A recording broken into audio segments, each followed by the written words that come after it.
siswa atau peserta didiknya itu berjumlah 55 orang. 55 orang itu kelas yang pertama, lalu dibagi menjadi 2, TKA ada 23 dan TKB ada 22. Saya datang 2010, sekolahnya sudah jalan. Tapi ya dengan ide pemikirannya semacam kita sebut saja daerah misi. Kita Tuhan sudah ada di sini sebelum kita datang. Tapi bagaimana kita bekerja sama supaya ini berkembang sesuai dengan kebutuhan setempat gitu.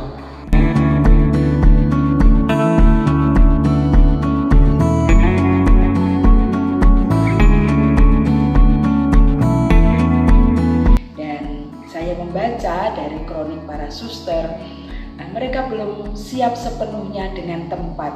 Anak-anak sudah datang, maka kelas-kelas pertama itu berpindah-pindah. Pernah menggunakan ruang tamu, pernah juga menggunakan kapel karena dalam proses-proses pembangunan itu. Yang satu hal yang mengagumkan itu saya lihat kerjasama dengan orang tua murid sebagai mitra kerja kita, para guru. Ya, saya rasa satu hal yang wajar dalam arti pro kontra selalu ada di dalam pekerjaan. Ada yang mendukung, tapi ada juga omel-omelan, suara-suara juga ada banyak. Tapi itu kita tetap jalan dan berkembang. Nah, pada tahun 2004 dimulai SD dengan satu kelas yang saat itu dengan sejumlah siswa pertama 32. Nah, pada tahun 2004 ini kami mulai bekerja dengan awam. Awal-awal memang para suster menangani semuanya sendiri, tetapi di tahun 2004 kami mulai dengan 4 guru yang sudah bekerja bersama kami.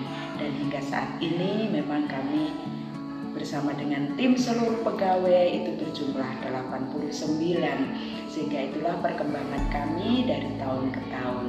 Tapi yang lebih banyak kita pikirkan bahwa guru tuh gaji rasanya tidak cukup. Lalu itu disosialisasikan, mulailah bentuk yang komite istilahnya. Jadi kita mengumpulkan, kita mulai membentuk komite. Saat itu saya mulai dengan buat komite, lalu membuat satu SOP ya. Bagaimana komite itu fungsinya apa, kerjanya apa, bagaimana kriterianya segala macam itu. Lalu mereka kerja baik ya. Artinya itu kan semacam pekerja ya. Mereka tidak ada gaji, tapi orang memberikan tenaganya, waktunya, pemikirannya untuk bekerja sama dengan kita untuk membangun dunia pendidikan ini. Kerjasama saya lihat cukup baik. Lalu mereka mulai minta adanya SMP.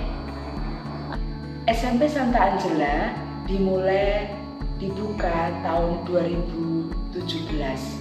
Jarak pembukaan antara SD dan SMP memang sangat jauh, tetapi SMP dan SMA kami sambung. Jadi saat ini kami sudah memiliki jenjang pendidikan dasar dan pendidikan menengah. Tadi saya pagi berkeliling seluruh gedung SMA. Baru keliling itu saya bilang, aduh megah, bagus sekali. Ini belum tertata, baru mulai gedung mati ini. Tapi besok menurut saya yang lebih penting adalah manusianya setelah masuk. Bagaimana kita membentuk manusianya untuk bisa hidup mandiri sesuai dengan visi misi Ursulin. Tapi ini semua jalan bagus dengan fasilitas yang bagus ini, dengan segala sesuatunya ya harus dipikirkan juga, harus dananya juga harus memadai. Dan ini bagaimana tanggapan masyarakat di sekitar ini yang nanti jadi tantangan untuk mereka di sini.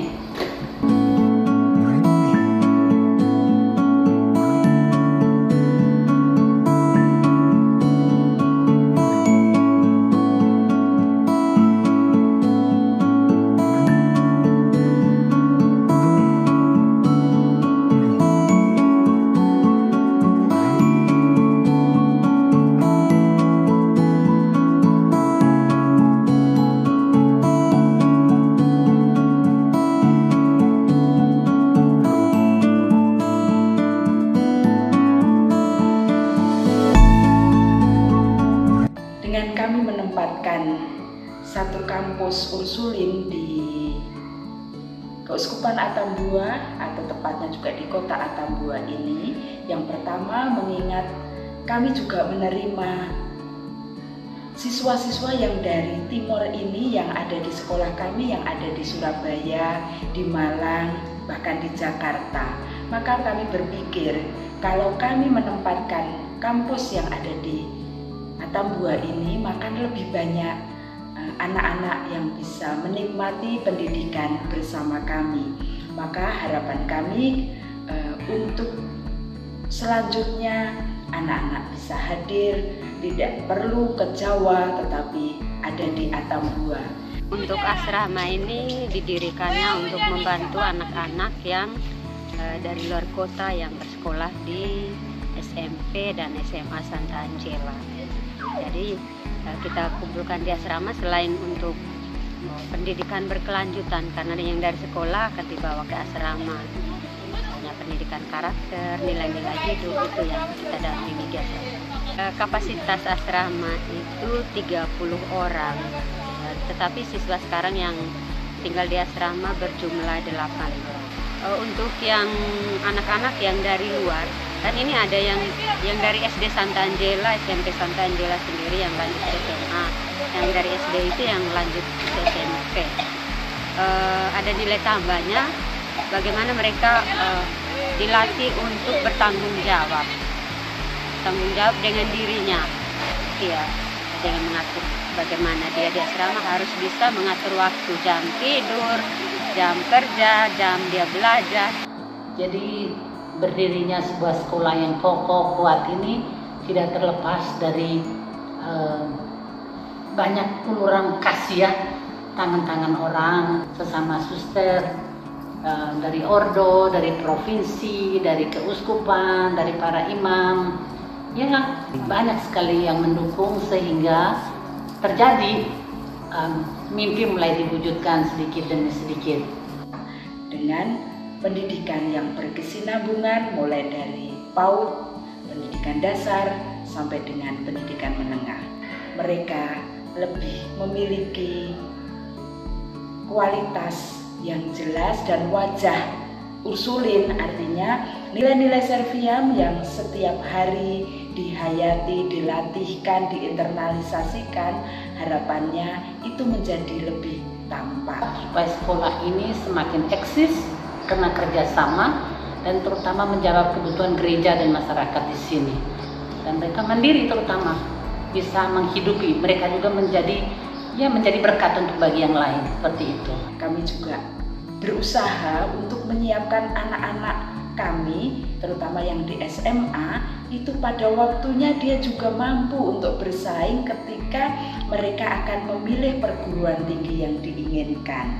Artinya kalau mereka akan pergi ke tempat lain, mungkin mau ke Jawa dan lain-lain, barangkali dengan kami dampingi, mereka akan lebih siap untuk bersaing bersama teman-teman dari kota-kota yang lain.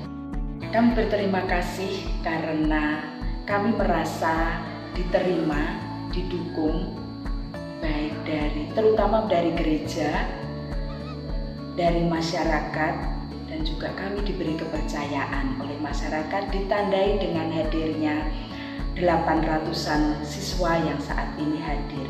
Ini bentuk kepercayaan, tetapi bentuk penerimaan dari gereja dan juga dukungan dari gereja juga kami rasakan. Maka kalau kami hadir saat ini bukan untuk siapa-siapa, tetapi pastinya adalah untuk generasi muda yang ada di tanah Timur ini, dan lebih dari semuanya adalah demi kemuliaan Tuhan, seperti semboyan dari Ordo Santa Ursula, Soli Deo